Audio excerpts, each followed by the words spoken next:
This is the Transparency Podcast Show. Went to school in Irvine and then moved here 2 years ago.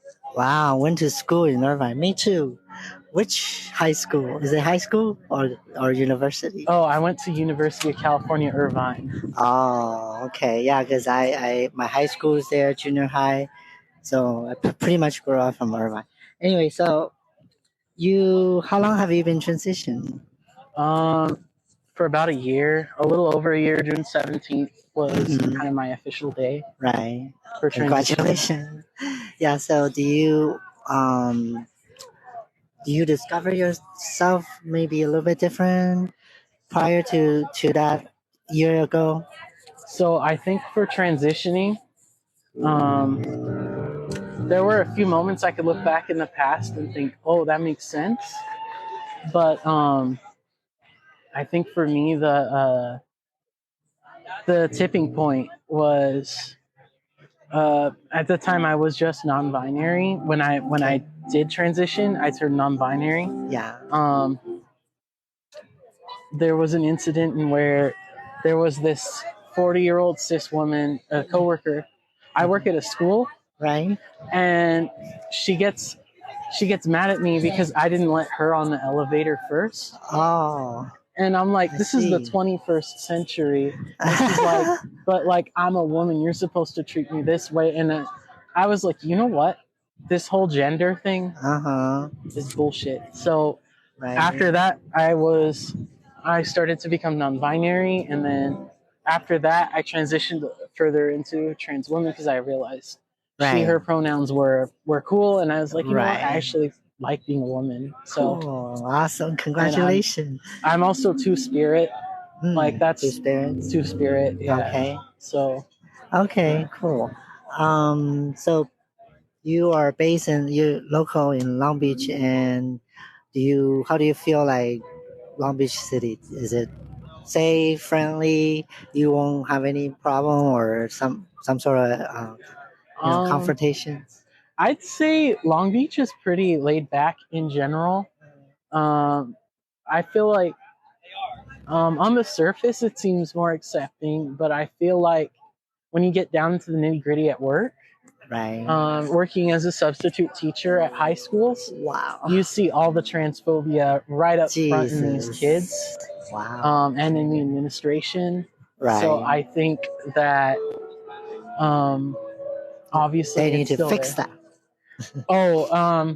That can't be fixed unless the system that maintains all of this, the system that maintains the colonial oppression and capitalism and all of these things have to be abolished before any of that can truly be resolved. So are you out at school when you teach, right? Oh yeah, no, then I cannot be out.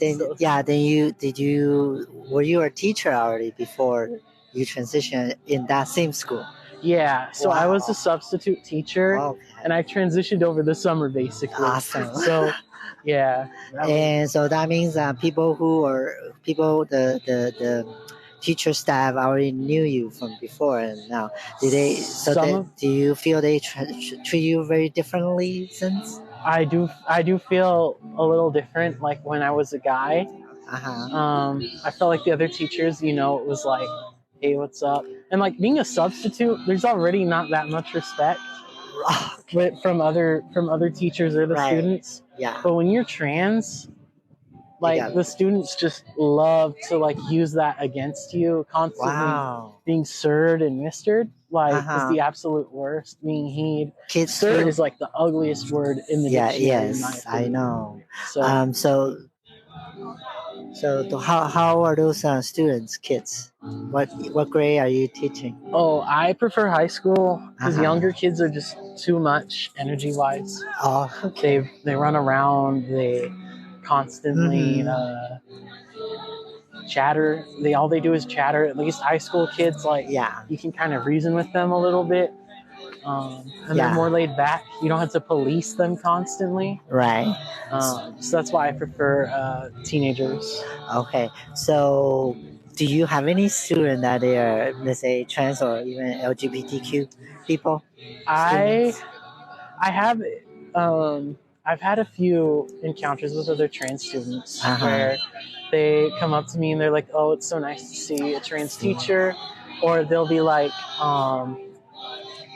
or they'll just like be like, "Oh, it's so good to see a trans teacher," or Right. or often I'll stick up for the students because the other students will be terrible to me, and then the trans students will speak out about it. See. And I had an incident where one That's student nice. he got violent and aggressive to the student for sticking up for me, Uh-huh. and then I had to send that aggressive student up to the office because he was disrespecting me and he was threatening that student. Right. So, yeah. Yeah. Well, but I think that's very inspiring because you're doing this, and then your student is part of the community. I think you will shine some courage, inspiration on them. Yeah. That's for sure.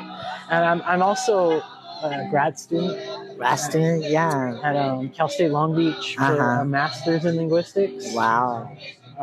My hope is that I can use my research to contribute to the revitalization of my mother tongue. Mm-hmm. And it's a process that's been going on in El Salvador for a while. But right now there's only less than 200 native speakers. So, okay. and they're all between the ages of 60 and 80. Okay, So, yeah. I see. All right. So, any last words?